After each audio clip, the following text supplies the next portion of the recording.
আমরা এখন কার্ডসের প্রবলেমটা সলভ করার চেষ্টা করবো। এখন আমাদের বুঝতে হবে যে কিভাবে এটা আমরা সলভ করব, না?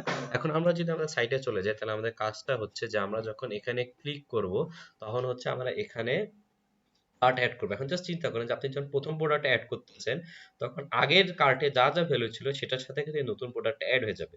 তারপর আমি যখন এইটা এড করব, তখন কি হবে, আগের যা যা ছিল সেটার সাথে এটা এড হয়ে যাবে। এইভাবে কিন্তু আমরা কার্টে কাজ করি। আমরা যদি আমাদের ওয়েবসাইটেও যাই, আমি যদি এখানে অর্ডার করি, তাহলে এখানে ধরেন একটা এড হবে। এখন আমি তো সাইন ইন এ দেখে হবে না, তাহলে এখানে এটা এড হবে। পরে যখন আমি এই আরেকটা বই এড করব, তখন হচ্ছে আমার কিন্তু ওই বইটাও আমার এড হয়ে যাবে। এইভাবে কিন্তু কাজ করবে। ওকে, এখন আমাদের যেটা দেখতে হবে সেটা, তুমি আসো, না নেট গেলেও সমস্যা নেই, আমাদের আপাতত নেট ওইভাবে লাগতেছে না। এখন আমি যে কাজটা করব সেটা হচ্ছে এই কাজটা আমি করব। সেটা করব কি, আমি একটা নতুন ভেরিয়েবল নেব, কনস্ট্যান্ট নিউ কার্ড। তারপর হচ্ছে আমি আগের কার্ডে যা ভ্যালু ছিল, কার্ডস আগের ভ্যালুগুলো নিয়ে নিব, তার সাথে আমার নতুন ভ্যালুটা অ্যাড করে দিব। এখন হচ্ছে খুব সিম্পল ভাবে সেট কার্ডস করে দিব। আমার এই নতুন যে কার্ডের ভ্যালুটা পাবো সেটা আমি নিউ কার্ড এটা আমি করে দিব। খুব সুন্দরভাবে আমি কিন্তু এটা করে দিলাম। তার মানে আগের ভ্যালুটার সাথে আমি আমার নতুন প্রোডাক্টটা অ্যাড করে দিব। এখন আমি যে কাজটা করব সেটা হচ্ছে এই জায়গায় এই প্রাইসের মধ্যে আমি হচ্ছে পাঠায় দিব আমার এই কার্ডটাকে। আমার হচ্ছে এই যেটা হচ্ছিল কার্ডস, এইটাকে আমি হচ্ছে পাঠায় দিব। এটাকে আমি পাঠায় দিলে আমি হচ্ছে এখানে রিসিভ করতে পারবো। আমি যে প্রাইস ডট জেএসএক্স এ চাই, এটা হচ্ছে প্রাইস দিলাম। এখন হচ্ছে আমি এখানে প্রপস দিয়ে হচ্ছে সেটাকে রিসিভ করব। আমি তারপর হচ্ছে কনসোল লক করে কনসোল ডট লক করে এই প্রপসটাকে দেখে নিব যে কি অবস্থা তোমার। এখন আমি যদি এখানে চলে আসি, আমার ওয়াইফাই লেখে আসতে হবে না, আমি এখানে আসলাম। এখন আমি হচ্ছে এটাকে ইন্সপেক্ট করব। ইন্সপেক্ট বলতে বলতে আমি আউটপুটটা দেখার চেষ্টা করবো। কনসোলে গেলাম, কনসোলে গিয়ে হচ্ছে সব নিমিষে করে দিই। আমি এখন অ্যাড টু কার্ট দিলাম। আমি কিন্তু এখানে এই দেখেন যে আমার এই যে প্রাইস যে এক্সেস 4 নাম্বার লাইনে আমার ওই ভ্যালুটা কিন্তু এখানে চলে আসছে। আমার কিন্তু ওই ভ্যালুটা চলে আসছে, তাই না?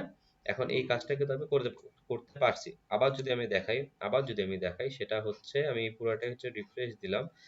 পুরোটাই হচ্ছে আমি রিফ্রেশ দিয়ে আমার হচ্ছে যা যা ছিল ধরেন কিছু নাই হয়ে গেছে। এখন আমি যদি এই হালাল মার্কেটিং বইটা অ্যাড করি, তাহলে আমার কিন্তু এখানে যে হালাল মার্কেটিং অ্যারেতে একটা আছে, এখানে কিন্তু আমি দেখতে পাচ্ছি যে হালাল মার্কেটিং বইটা, এই যে 2 নম্বর হালাল মার্কেটিং, এটা আমার কিন্তু কার্টে চলে আসে। এখন আমি আরেকটা বই অ্যাড করি, মার্কেটিং আইডিয়া। আবার কিন্তু কি হবে, কার্টে এখন দুইটা আইটেম আছে। আগেরটার সাথে, যে আগে কি ছিল হালাল মার্কেটিং, তার সাথে আমার মার্কেটিং আইডিয়া এই বইটা অ্যাড হয়ে গেছে। সেজন্য আমরা আপাতত সফলতার সাথে এই কাজটা করতে পারছি। এখন আমাদের করতে হবে হচ্ছে এটাকে আমরা প্রাইস হিসাবে এখানে দেখাবো। আমরা হচ্ছে এই প্রপসটাকে আমরা হচ্ছে লুপ চালাতে পারি ফর কনস্ট্যান্ট,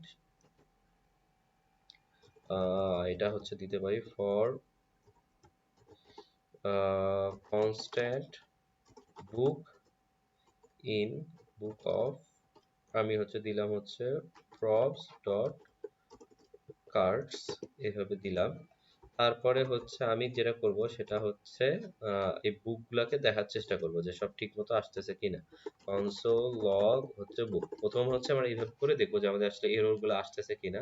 তাহলে হচ্ছে আমাদের একটা ধারণা হয়ে যাবে। আমি আবার ইন্সপেক্টে যাব, ইন্সপেক্টে গিয়ে আমি এখানে কনসোল করব। তারপর আমি যদি এখানে অ্যাড টু কার্ট দিই, তাহলে কিন্তু আমি দেখতে পাচ্ছি যে 6 নম্বর লাইনে, 6 নম্বর, আমার কয় নম্বর লাইন ছিল, আমার 6 নম্বর লাইনে কিন্তু, এই যে 6 নম্বর লাইনে কিন্তু আমার বুকগুলো আসতেছে। তার মানে আমার কিন্তু সবগুলা কাজ ঠিক মতো হচ্ছে। এখন আমি একটা নতুন ভেরিয়েবল নেব, যে তুমি প্রাইস দেখো, লেট প্রাইস, যা টোটাল প্রাইস নিলাম, যে টোটাল প্রাইস তার মধ্যে আমি 0 নিব। তারপরে টোটাল প্রাইসের সাথে আমি আমার প্রাইসগুলো অ্যাড করব। টোটাল প্রাইস প্লাস হচ্ছে কি বুক ডট প্রাইস, এটা করলে কিন্তু আমি পুরা বুকটার প্রাইস টোটাল প্রাইসে পেয়ে যাব। আর এখানে আমি যদি প্রাইস দিয়ে দেখাইতে চাই, এটা হচ্ছে টোটাল প্রাইস, তাহলে কিন্তু আমি দেখি যে এখন কাজ হয় কিনা। তোমার হচ্ছে যে 2420, তাই না? এখন আমি সব কিছু বাদ দিয়ে দিলাম, 0 করে দিলাম। এখন হচ্ছে আসি যে আমাদের ঠিক মতো কাজ করতেছে। প্রথম বইটার দাম হচ্ছে 500 টাকা, 500 টাকা। পরের যদি আমি অ্যাড করি 1500 টাকা, 2000 হয়ে যাওয়ার কথা, 2000 টাকা। তারপরে হচ্ছে আমি আরেকটু 2000 দিই, তাহলে 4000 হয়ে যাওয়ার কথা। তাহলে আমার কিন্তু যে প্রাইসের কাজটা, সেটা কিন্তু আমি এক্স্যাক্টলি ঠিক মতো কাজ করতে পারতেছি। তো আশা করি আপনারা বুঝতে পারলেন যে আমরা কিভাবে এই কাজগুলো করলাম। আমরা কিন্তু বেসিক্যালি রিয়েক্টের যেগুলো একদম ফান্ডামেন্টাল, সেগুলোতে আমরা একটু টাচ করে এই প্রজেক্টটা করার চেষ্টা করছি। যেখানে আমাদের প্রায় 400, সেটা কিন্তু আমরা করতে পারছি।